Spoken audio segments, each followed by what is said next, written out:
think that universalism is something that makes Sustainable Development Goals unique. So in principle, they should be present everywhere, all the time, or that's how it should be, especially when important decisions are made.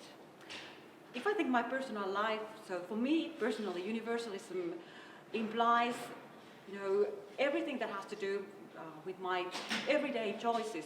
Basically, when it comes to food or clothing or travel, the way I commute, and also maybe at a more philosophical level, it also relates to the question how I relate with other people in the world. And if we want to take this to a larger scale and think of, for instance, about Finland as a country, the logic is the same. It's about sustainable and coherent policy choices, first of all. And here I would like to highlight that it's not the traditional development actors only, or those who are concerned with the environment that should be in charge of this, but it is something that everyone, every actor should somehow own. And in this regard, I think that political leaders are in key position because they should show the way. For instance, our parliament, because after all, they are the ones who will see that our legislation is in line with Sustainable Development Goals. And also, if you think about universalism, I hope that it would also change how Finland relates to the rest of the world. So it would have impact on our national politics, but also our international politics. So in the face of sustainable development and universalism, we are all developing countries. And not only aid donors, but we should see all those interconnected features of our decision making. For instance, if we still support fossil fuels and we claim that we are coherent and we are sustainable, that is not the case. So actually what we do may and might have negative impact on developing countries on a global level.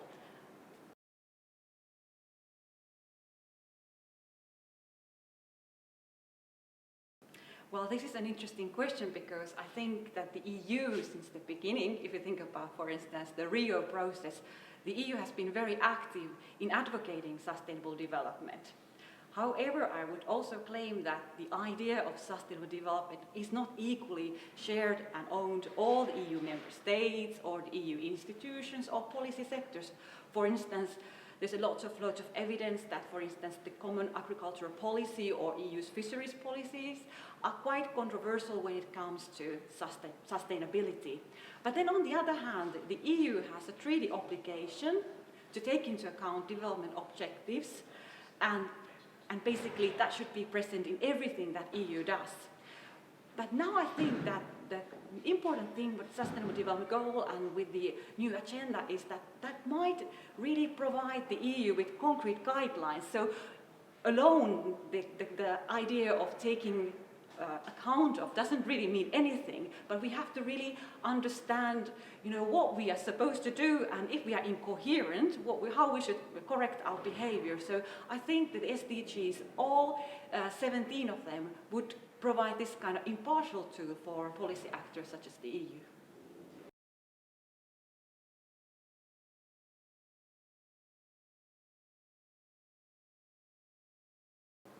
So let's take the example of SDG 2, to end hunger everywhere. So basically what that means is that we would have food security for all, everywhere, all year round. So people would have access and availability of food, but not only just food, but nutritious and adequate food. It's, I think, one of the key objectives if you look at the whole agenda, but it's also very difficult to achieve. I think there are at least, I could think, 5 conditions that should be in place. First of all, and maybe most urgently, we should tackle climate change, because we can already see the negative impact of climate change on those areas which are already most vulnerable. For instance, in Southern Africa, where also population is growing, so we have more people to feed. So tackle climate change is one thing. Then I think we should look critically how we trade and how we produce food in the world, because there is sufficient food, but it's not divided evenly. So I think with global trade also we can have impact on that. So we have to be careful how we trade, and also that we don't outcompete. For instance, the EU doesn't outcompete developing countries that are producing food to the international market. Then I think we of course have to always look at the issue of rights, and for instance, rights to land. Who can cultivate, who can buy land, and to which extent and where? And for instance, what kind of possibilities local communities and what kind of control they have over their own natural resources. I think that is also absolutely key. And that takes us to the question of gender.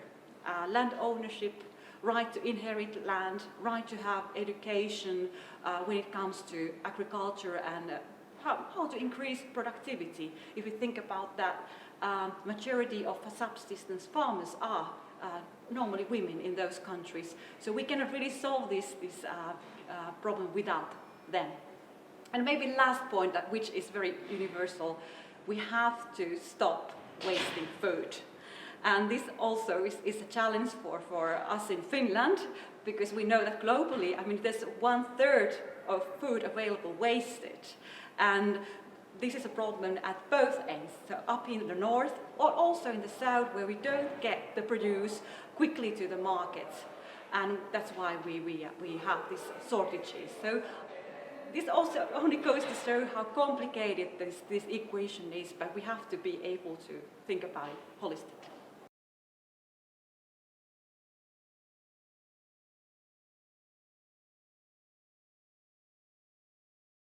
That is absolutely a key question.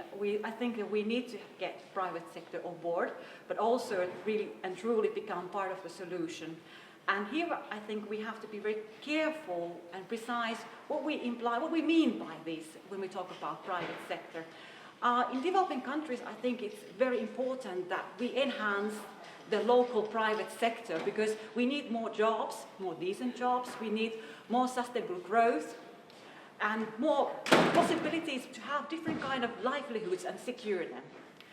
Then at the same time we need more partnership between northern private sector and those who are establishing business in the south. So all kinds of new types of partnership with small scale businesses. Not only those huge corporations that come into your mind when you think about private sector. And perhaps my third point relates to those who are really those big players, for instance, in sectors like extractive industries, that those companies truly take global corporate social responsibility standards seriously. And I think that here the universalism means that we apply the same standard home and abroad, even though we are operating in contexts where such strict legislation is not in place. But if we are to fulfill sustainable development goals, that's absolutely necessary.